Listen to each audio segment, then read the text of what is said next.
the 1970s, socio-economic factors such as Malaysia's economic expansions, export-oriented industrialization policies, and a rise in women's educational attainment have all contributed to this transition, indicating a growing trend of dual-career families in the workplace. Statistics on women empowerment in selected domains Malaysia in 2021 were provided by the Department of Statistics Malaysia (DOSM), with total gender equality improving to 71.4% in 2020. The Malaysia Gender Gap Index (MGGI) measures the disparity between men and women in 4 areas, which are economic participation, educational attainment, health and survival, and political empowerment. A score of 1.00, which is 100%, implies that women and men are treated equally.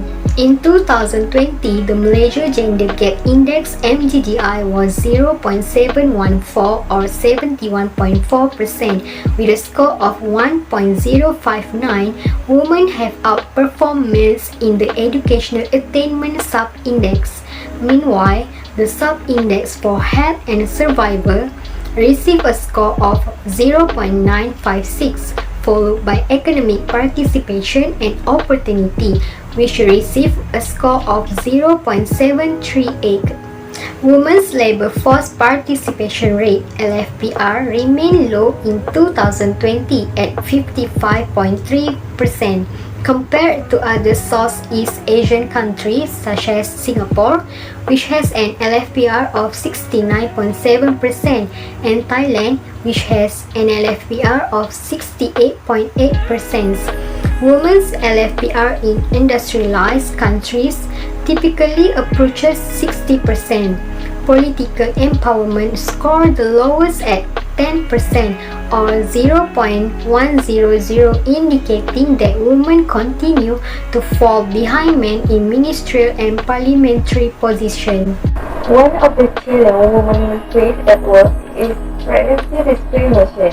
Pregnancy discrimination is a unique form of sex discrimination, and it is also involved treating a woman unfavorably because of pregnancy, childbirth, or medical condition related.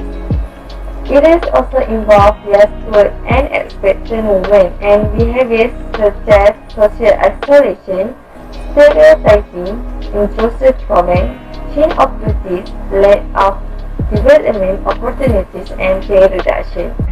According to a survey by Women Aid Organization in Malaysia, more than 40% of women in workforce experience pregnancy discrimination.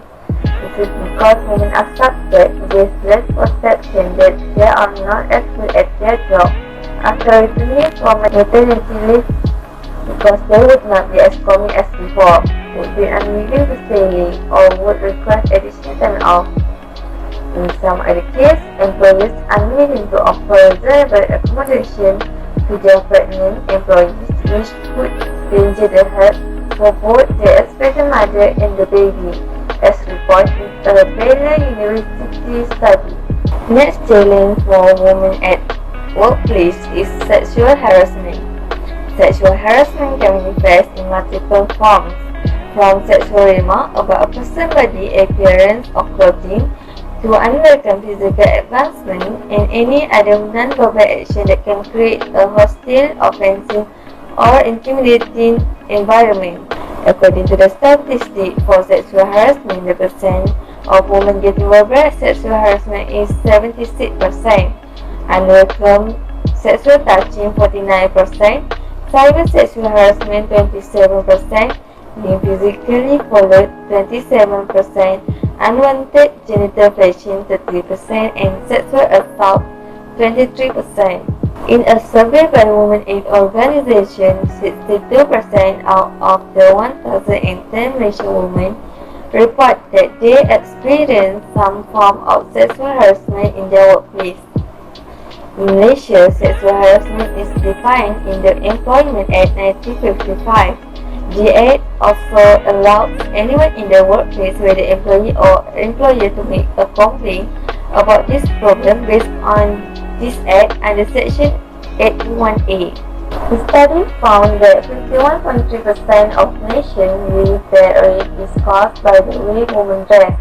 Because of that, despite there being laws in place to reprimand such behavior, victims of sexual harassment have found that reporting cases of sexual harassment resulted in their career being jeopardized and then becoming an outcast at the office. This is a result of the prevailing culture of victim blaming and blame shifting. This places responsibility on the victim instead of the abuser. This pattern faults the accuser for what they were wearing, for how they conduct themselves, and for not shutting down the abuser earlier on. As a result, we absolve the perpetrator from their action and put the blame on the victim's shoulders. The next challenge for women at work is gender pay gap. What is gender pay gap? Gender pay gap means the average difference between the remuneration for men and women who are working. In 2021, Malaysia scored 0.75 in the Global Gender Gap Index for wage equality, and Malaysia ranked 112 out of 156 countries in the 2021 Global Gender Gap Report. Next, I will talk about gender gap in income according to occupation. Skilled agriculture, forestry, livestock, and fishery worker have the highest wage gap at 31%. Using the average pay per hour of a male, show female workers are only paid up to 3 to 36 p.m. daily, assuming that they work a 9 to 6 job with an hour for lunch. These workers have been working 2 hours and 26 minutes for free every day. The pay gap for manager in Malaysia is only 12%, but it almost doubles for professionals at 23%. In a survey by the Pew Research Center, mothers with children under 18 were 3 times more likely than men.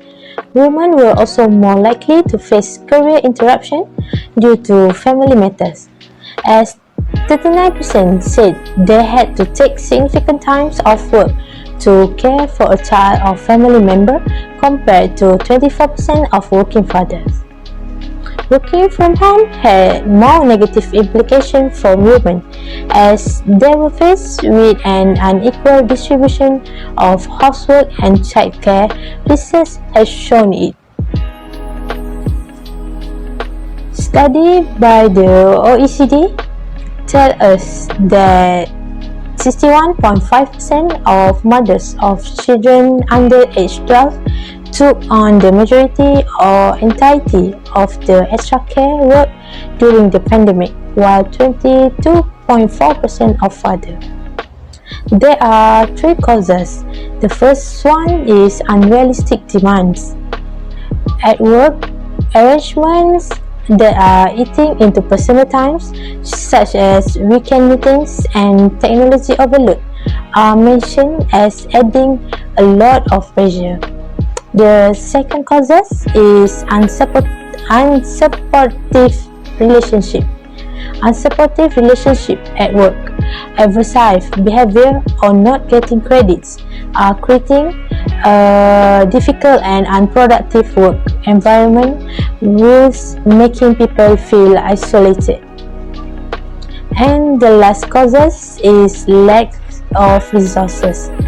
Not enough resources, or not the right one, are really affecting how life can be organized. The absence of a PA or a good babysitter are both examples of important lacks. I will continue with strategies to support women at work. First is flexible working arrangements. If employees are eager to work flexibly, they will aim to cause as little disruption as possible, minimizing the input needed from their manager.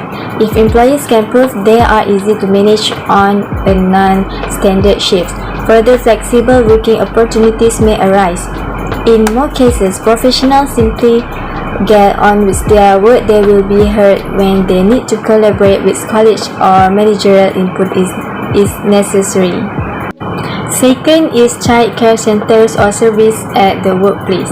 It can create an office environment where family and work are not mutually exclusive and where productivity growth should be a new work or life balance. After all, a company's most important asset is its employees who will advance the company through creativity and innovation. The fewer distraction, the more engaged and productive they are. On-site shared care benefits retain current employees but also serve as a recruitment tool to attract new employees who may be just starting a family or planning for the future. Third is counseling service. Counseling service are important especially for women because women are easily stressed by the problems they face. So the availability of this counseling service will help women deal with various issues in their life. With counseling and motivational guides for women, they can manage stress and anxiety as well as address other mental health issues. Next, provision of training on work-life balance is with the determination to achieve the ideal balance between women's work life and personal life. It is a concept in which the maximum happiness of an employee as full for productive and satisfying work for which both the employer and the employee are responsible. Working women are encouraged to realize that the perfect balance between work and home life is an unattainable myth.